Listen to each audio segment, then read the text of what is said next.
obviously what's really important for us to recognise is the pace of change in Antarctica is accelerating.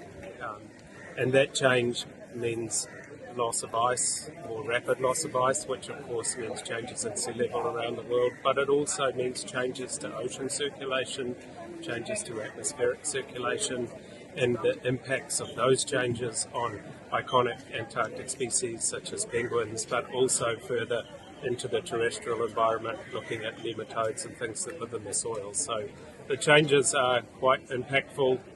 They are more rapid than we expect, and it really is time to pay attention to what we might do about it and how we might respond and not just mitigate, but actually how we might now adapt to some of those changes that are inevitable.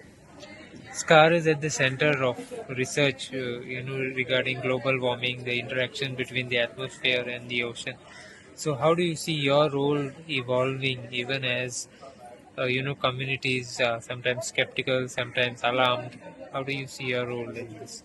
So SCAR is certainly involved in helping lead the scientific programs in the Antarctic and bring the 46 member nations of SCAR together to work collectively.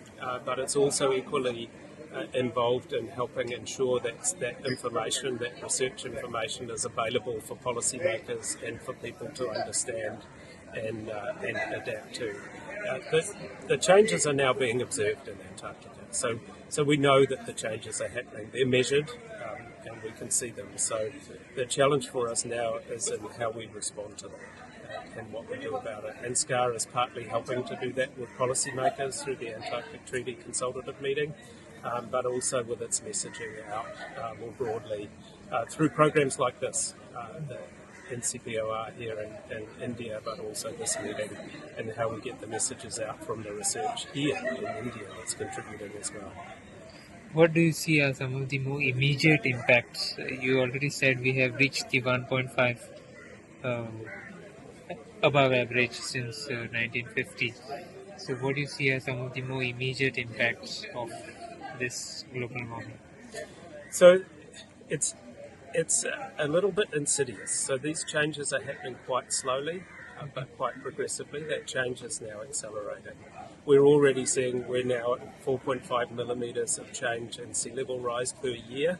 That may seem like a small amount, but that's accelerating, and it's year upon year upon year. So it's really starting to affect some of the coastal regions, as are the changes in local weather patterns because of that change in heat from the oceans and the change in the atmospheric circulation. In terms of the treaty members, they are looking now at the impacts on iconic species such as emperor penguins that are losing their habitat because of it. So those are changes we can now see.